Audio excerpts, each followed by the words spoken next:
Good morning बच्चों। Glow of physics में आप सबका स्वागत है। प्यारे बच्चों, आज का जो हमारा टॉपिक है वो है कार्बन आयु अंकन, कार्बन डेटिंग। बहुत ही महत्वपूर्ण टॉपिक है बच्चों। प्यारे बच्चों, यहाँ पर जो है बच्चों, हमने जो है आयु की गणना करनी है बच्चों। ठीक है बच्चों, जो मृत पेड़ पौधे हैं या जो एनिमल्स हैं, ठीक है बच्चों, यदि वो जो हैं मर गए हैं बच्चों, ठीक है, तो उनकी आय की गणना करनी है। या कोई सभ्यता है बच्चों, जैसे सिंधु घाटी की सभ्यता, मोसोपोटामिया की सभ्यता, ये प्राचीन जो सभ्यताएं हैं, इनका हमने पता करना है कि ये कितने वर्ष पहले जो है ये सभ्यताएं थी। तो बच्चों, इसका जो अनुमान जो है हम, अर्थात उनकी आयु कितनी होगी, इसकी गणना हम कार्बन डेटिंग से करते हैं बच्चों। तो बच्चों, थोड़ा सा आपको बता देते हैं कार्बन डेटिंग होता क्या है बच्चों। थोड़ा सा आप नोट्स बनाएंगे। मृत पेड़ पौधे, मृत पेड़ पौधे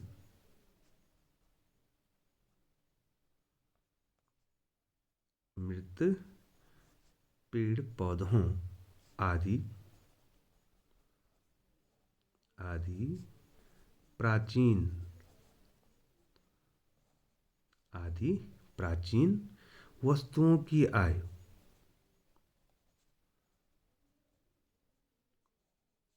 वस्तुओं की आयु उसमें उपस्थित या उनमें उपस्थित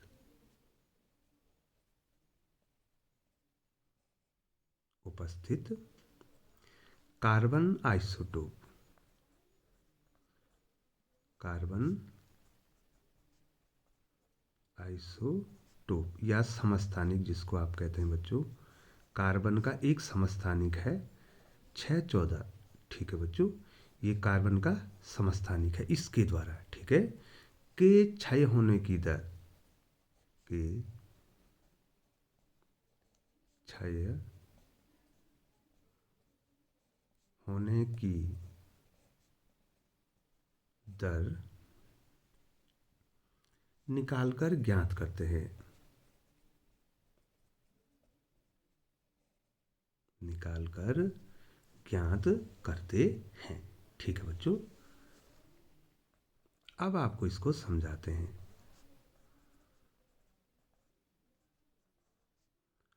हम क्या करेंगे बच्चों, कार्बन का एक समस्थानिक है बच्चों, कार्बन 614। तो बच्चों, इसकी क्षय होने की दर अगर आपको पता चल जाए बच्चों, तो आप जो हैं, जो मृत पेड़ पौधे हैं या कोई जो है पुरानी सभ्यताओं का जो है आपने जानना है कि कितने वर्ष पहले हुई। ठीक है बच्चों, तो उस सभ्यताओं में जो फॉसिल्स मिलेंगे, ठीक है बच्चों, उसकी आयु की गणना हम करेंगे बच्चों। अब बच्चों, होता क्या है बच्चों, थोड़ा सा आप यहाँ पर आपको ध्यान देना बच्चों। मैं यहाँ पर बना रहा हूँ, देखिए बच्चों, ये हमारी पृथ्वी है, ये पृथ्वी है। ठीक है बच्चों, ये हमारी पृथ्वी, ये देखिए बच्चों, इसका एक वायुमंडल है। क्या है बच्चों, पृथ्वी का क्या है बच्चों, वायुमंडल है, एटमॉस्फेयर है।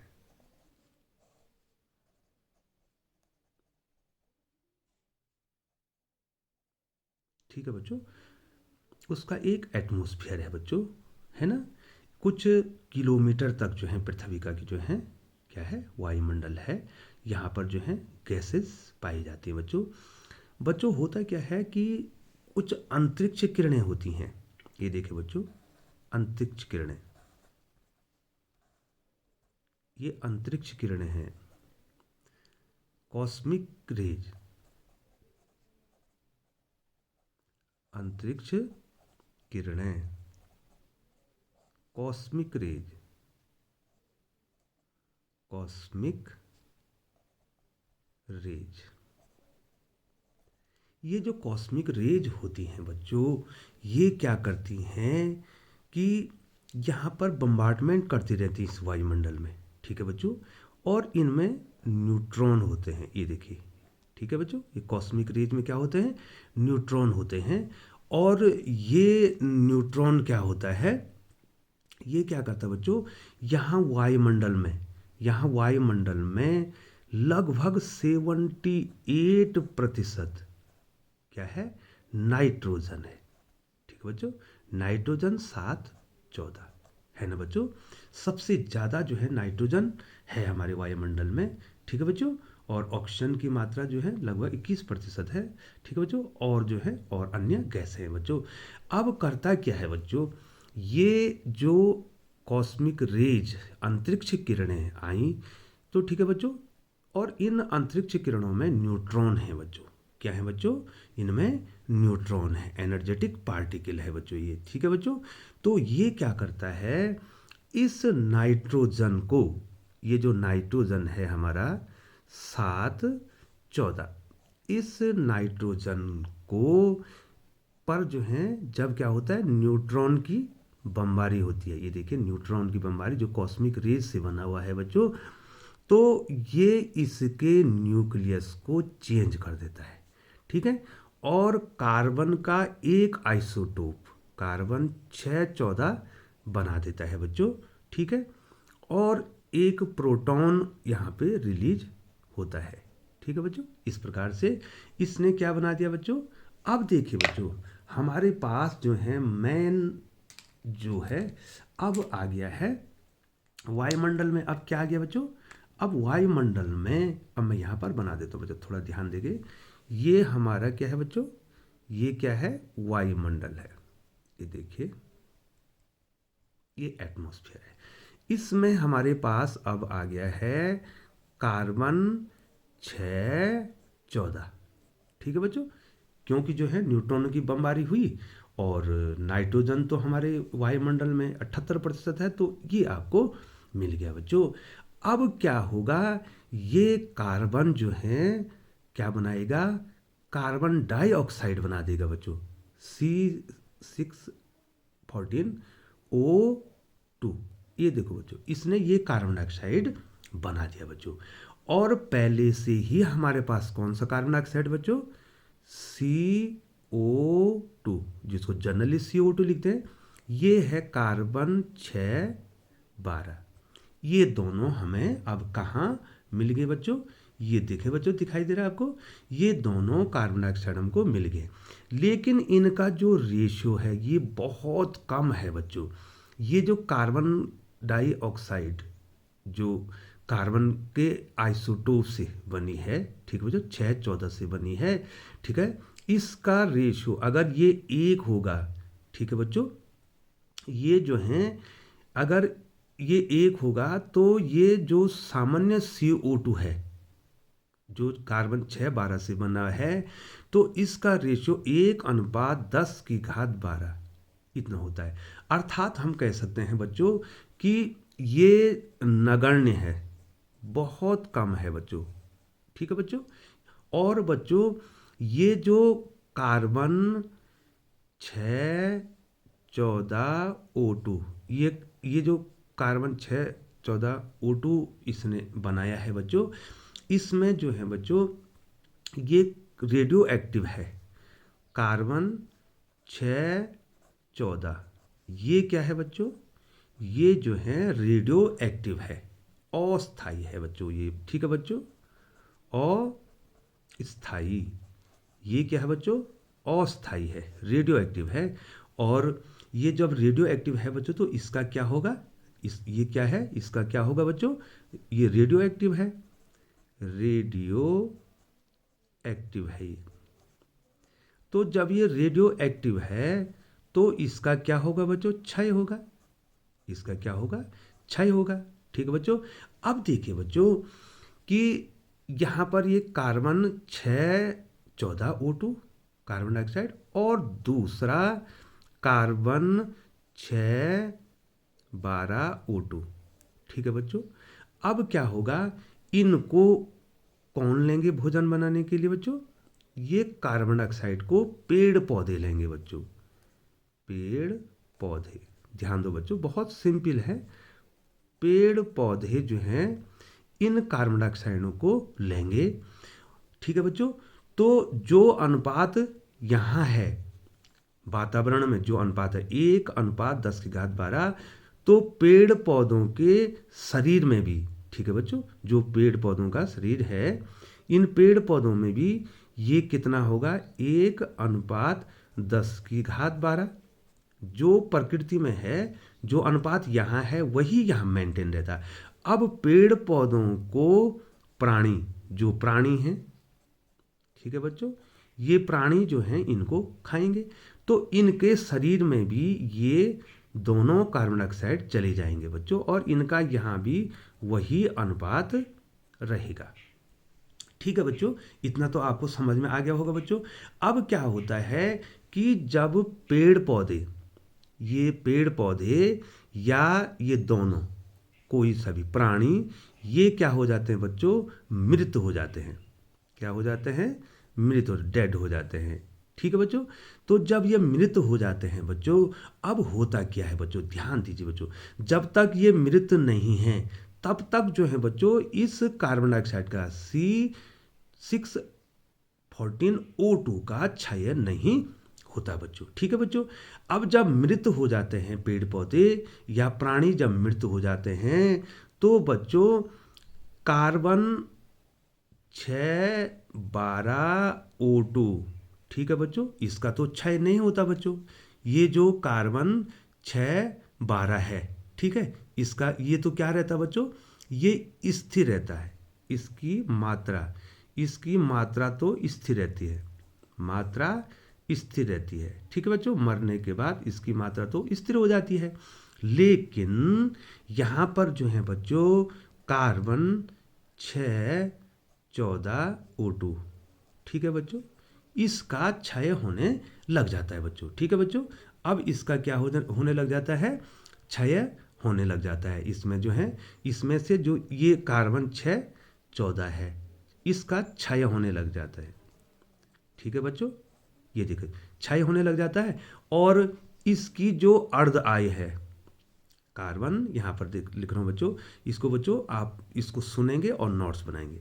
कार्बन 614 की अर्ध आय, तो हमें पता है बच्चों कि अर्ध आय, इसकी जो अर्ध आयु होती है बच्चों, ये होती है बच्चों 5600 वर्ष। ये याद रखनी है, आपको ध्यान में रखना बच्चों। ठीक है बच्चों, इसकी जो अर्ध आयु होती है ये होती है 5600 वर्ष। ठीक है बच्चों, अब क्या होता है कि जब पेड़ पौधे या प्राणी मृत हो जाते हैं तो ये स्थिर हो जाता है। ये तो स्थिर हो जाता है, कार्बन 612O2 ये स्थिर हो जाता है और इसका क्षय होने लग जाता है बच्चों। और जब इसका क्षय होने लग जाता है तो अब जो है बच्चों ये पुनः जो है, ये जो कार्बन 14 है, ये जो कार्बन 14 है बच्चों, ये पुनः नाइट्रोजन में बदल जाता है बच्चों। ठीक है बच्चों, अब यहाँ पर आपको ध्यान देना बच्चों। ठीक है बच्चों, ये देखिए कार्बन जो हमारे पास 614 है, ये कार्बन का आइसोटोप है बच्चों। ठीक है, अब जब प्राणी या पेड़ पौधे मर जाते हैं तो ये पुनः जो है नाइट्रोजन में बदल जाता है, 714 में बदल जाता है बच्चों। और यहाँ पर जो है एक इलेक्ट्रॉन, बीटा कण इलेक्ट्रॉन, ठीक है बच्चों, और एक एंटी न्यूट्रॉनी मिल जाएगा। मतलब ये यहाँ पर जो है, अगर हम आपको कहें तो ये बीटा माइनस डी के हो रहा है। ठीक है बच्चों, इससे पहले मैंने आपको पढ़ाया था बीटा माइनस डी के। ठीक है बच्चों, बता दें आपको, यहाँ पर न्यूट्रॉन क्या हो रहा है, प्रोटॉन में चेंज हो रहा है, इसीलिए तो जो है ये यहाँ पर परमाणु क्रमांक बढ़ रहा है बच्चों। ठीक है, प्रोटॉन में चेंज होगा और एक इलेक्ट्रॉन निकलेगा और एंटी न्यूट्रॉनी निकलेगा बच्चों। ठीक है बच्चों, मतलब आपको ये समझना है कि कार्बन डाइऑक्साइड पुनः किस में बदल रहा है, नाइट्रोजन में बदल रहा है बच्चों। ठीक है, तो जब ये बदलता है तो इसमें ऊर्जा भी निकलती है बच्चों। जब बीटा कण, ये बीटा कण है, ये देखो, ये दोनों मिला के क्या है, ये बीटा कण है बच्चों। ठीक है बच्चों, तो ये जब निकलेगा तो इसमें 0.155 इतनी मिलियन इलेक्ट्रॉन वोल्ट की एनर्जी भी रिलीज होगी बच्चों। ठीक है बच्चों, तो बच्चों ये आपको उतना जानने की जरूरत नहीं, लेकिन आपको ये जानना है कि जब प्राणी या पेड़ पौधे मर जाते हैं तो ये कार्बन 14 जो कि जो अस्थायी है बच्चों, अब इसका क्या क्षय होना प्रारंभ हो जाता है और ये पुनः किस में बदल जाता है, नाइट्रोजन में बदल जाता है बच्चों। अब बच्चों हमने जो है ये निकालना है। देखो बच्चों, अब मान लीजिए जो है अगर हमें कोई जो है मृत प्राणी है या पेड़ पौधे हैं, उसकी आयु जो है एक अर्धायु में 5600 है, दूसरी अर्धायु में इसका दुगुना होगा, तीसरी अर्धायु में इसका 3 गुना होगा। लेकिन ये जरूरी नहीं है कि जो है ठीक यही अर्धायु काम आए, तो हमें विघटन का समय निकालना होगा बच्चों। तो बच्चों अब हम विघटन का समय निकाल रहे हैं बच्चों। अब बच्चों हम आय की गणना कर रहे हैं। किस प्रकार से कर रहे हैं बच्चों, देखो बच्चों, माना कि किसी मृत वनस्पति या जानवर की मृत्यु से पूर्व, ठीक है बच्चों, मृत्यु से पूर्व, ठीक है बच्चों, जो वनस्पति है या कोई प्राणी है उसकी मृत्यु से पूर्व जो है कार्बन 614 की सक्रियता, ठीक है बच्चों, थोड़ा आप ध्यान देंगे, की सक्रियता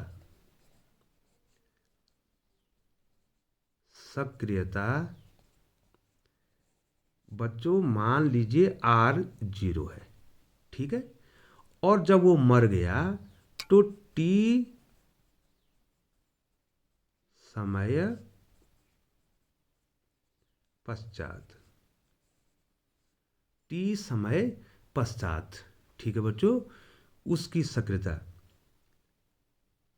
कार्बन 614 की सक्रियता, तो वो घट जाएगा बच्चों कि सक्रियता मान लीजिए ये R हो गई, ठीक है बच्चों, और अर्ध आय, माना अर्ध आय जो है कार्बन 614 की अर्ध आयु मान लीजिए T है, जो आपको पता है, ठीक है बच्चों।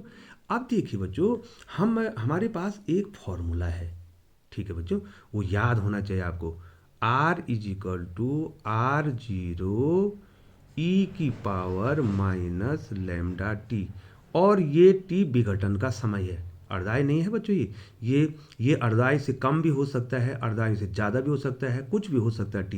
टी तो ठीक जो है अर्धायु, मतलब वह समय जिसमें कोई रेडियो एक्टिव पदार्थ अपनी प्रारंभिक मात्रा का आधा रह जाएगा बच्चों। लेकिन ये अर्धायु से छोटा भी हो सकता है टी, और बड़ा भी हो सकता है बच्चों, ठीक है बच्चों।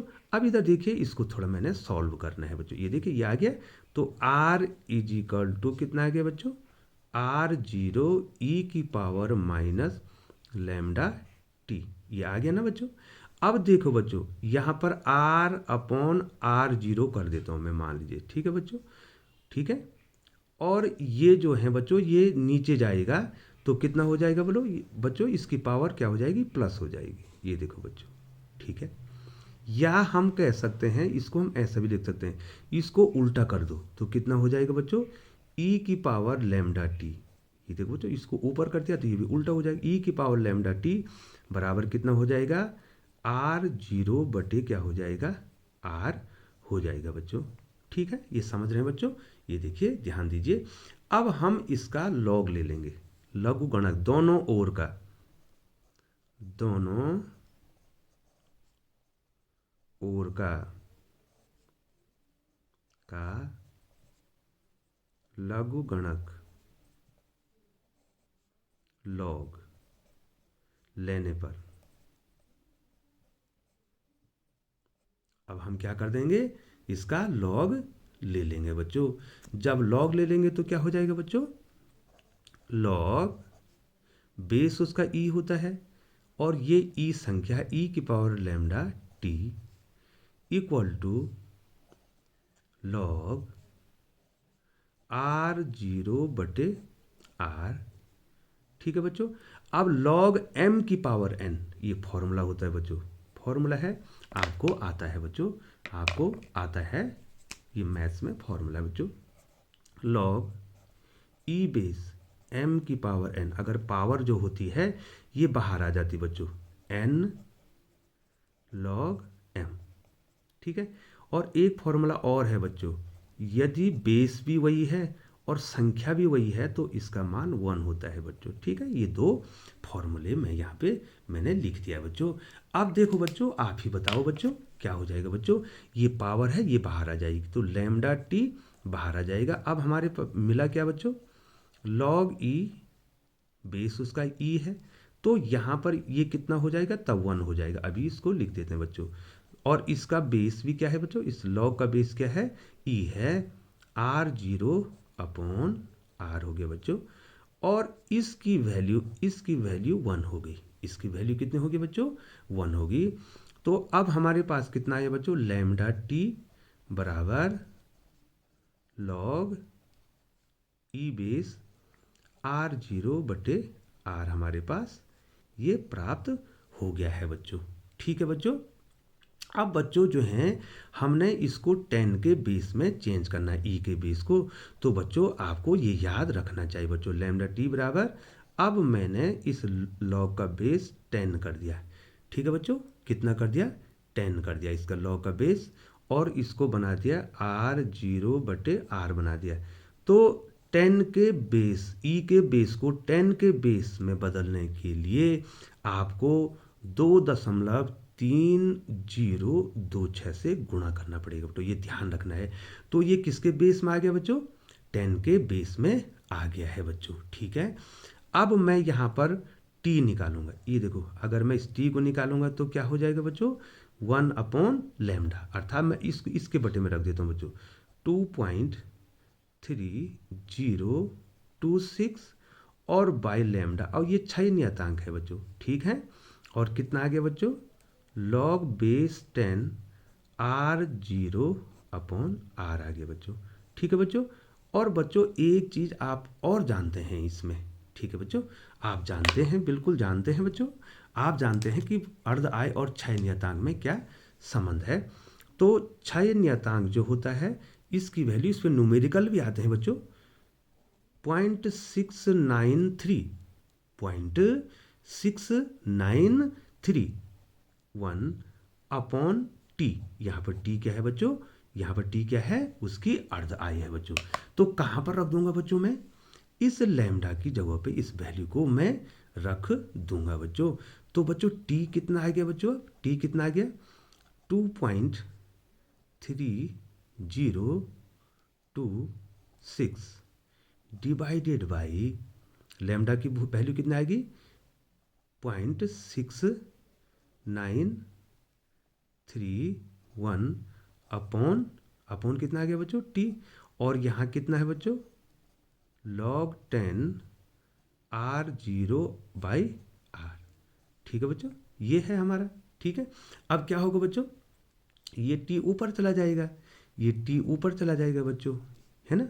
तो ये कितना हो गया, 2.3026 बाई 0.6931 इंटू टी, है ना बच्चों। ये टी ऊपर चल जाएगा और हमारे पास कितना मिल जाएगा, log 10 आर जीरो बटे आर। ठीक है बच्चों। अब बच्चों इससे इसको डिवाइड करेंगे, आप कर लेना बच्चों, आप इसको डिवाइड कर लेना। और हम इसको इस समय अगर डिवाइड करते हैं बच्चों तो आपकी वीडियो बहुत लंबी बन जाएगी बच्चों। ठीक है। और ये आप इसको डिवाइड कर सकते हैं। और बच्चों मैंने इसको डिवाइड करके रखा है बच्चों। ठीक है बच्चों, मैंने अलग से डिवाइड करके इसको निकाल रखा है, नोट्स बनाए थे बच्चों इससे पहले आपको पढ़ाने के लिए, तो ये निकाल रखा है बच्चों। तो ये हो जाएगा 3.3222 है ना, t log log 10 R zero बटे आर। आप देखिए बच्चों, अब बच्चों आप हमें बताइए, आपको बताना पड़ेगा बच्चों। देखिए बच्चों, अब ये बताओ, ये टी जो है कुछ भी हो सकता है। अच्छा, विघटन का समय है बच्चों। अब उसकी आयु कितनी है, वो सैकड़ों में है उसकी आयु, या लाखों वर्ष है, या हजारों वर्ष है, कुछ भी आप ज्ञात कर सकते हैं। क्योंकि आपको टी क्या है, टी क्या है बच्चों, टी क्या है, अर्ध आयु है, ये आपको पता है बच्चों। ये है 5600 वर्ष। ठीक है बच्चों, ये तो 5600 वर्ष है। किसकी किसकी अर्धाई है बच्चों, कार्बन 614 की अर्धाई है बच्चों। R0 का मतलब जब तक जो है वो प्राणी या पेड़ पौधे जो थे मरे नहीं थे, मृत्यु नहीं हुई थी, उससे पहले उनकी कितनी मात्रा थी। ठीक है बच्चों, इसकी अब जब वो मर गए तो इस टी समय पर उसकी कितनी मात्रा है, तो इसको हम आसानी से ज्ञात कर सकते हैं बच्चों। ये मात्रा भी ज्ञात कर सकते हैं, ये भी ज्ञात कर सकते हैं। तो ये विघटन का हमें टोटल टाइम मिल जाएगा बच्चों। तो ये टी क्या है बच्चों, यही उसकी क्या है, आयु है। यही उसकी क्या है बच्चों, आयु है। ठीक है, किसकी आयु बच्चों, जिसकी हमने ज्ञात करनी है बच्चों। ठीक है बच्चों, मान लीजिए सिंधु घाटी सभ्यता में जो हमें कोई फॉसिल्स मिल जाते हैं बच्चों, और हमें ये पता करना है कि इनकी आयु कितनी होगी। ठीक है बच्चों, तो फॉसिल्स की जो है आयु निकाल देंगे तो हम अनुमान लगा देंगे बच्चों कि सिंधु घाटी की सभ्यता या मोसोपोटामिया की सभ्यता इतनी वर्ष पहले रही होगी बच्चों। ठीक है बच्चों, और इसी से तो हमने डायनासोर की उम्र निकाली बच्चों, कि डायनासोर के फॉसिल्स मिले हमें, और डायनासोर के फॉसिल्स मिलने के बाद जो है हमने कार्बन अंकना की, यही सूत्र हमने उसमें लगाया और हमने उसकी आयु का पता कर दिया बच्चों। तो बच्चों कितना महत्वपूर्ण टॉपिक है ना बच्चों। बच्चों हम पूरी आशा करते हैं कि आपको ये डेरिवेशन भी समझ में आ गया होगा, और जो हमने आपको जो है कॉस्मिक रेज बताई, और उसके बाद जो है बच्चों हमने कार्बन जो 614 है उसको बताया कि ये रेडियो एक्टिव है, इसका क्षय होता है। और हमने आपको ये भी बताया कि बच्चों कि ये जब तक प्राणी जो हैं जीवित हैं तब तक जो है क्या होता है बच्चों, इसका क्षय नहीं होता है। और वायुमंडल में कार्बन 614 और कार्बन 612 का जो अनुपात है, वही अनुपात जो है जब प्राणी उसको लेते हैं तो उसमें भी रहता है बच्चों। तो ये सारा मैंने आपको बता दिया बच्चों। तो प्यारे बच्चों, यदि आपको वीडियो अच्छी लगती है बच्चों, तो आप जो है चैनल को ज़रूर सब्सक्राइब कीजिए बच्चों। और सब्सक्राइब करने से बच्चों, यदि सब्सक्राइबर जो है ज़्यादा होते हैं तो एक नए सब्सक्राइबर को एक नया कॉन्फिडेंस मिलता है कि हो सकता है कि जो है ये चैनल अच्छा है, और वो हमारी वीडियो देखेंगे। और वीडियो देखने के बाद बच्चों निश्चित रूप से जो है स्टूडेंट का फ़ायदा होना है बच्चों, क्योंकि हम भी मेहनत कर रहे हैं और आपको भी क्या करनी है बच्चों, मेहनत करनी है बच्चों। तो बहुत बहुत धन्यवाद बच्चों।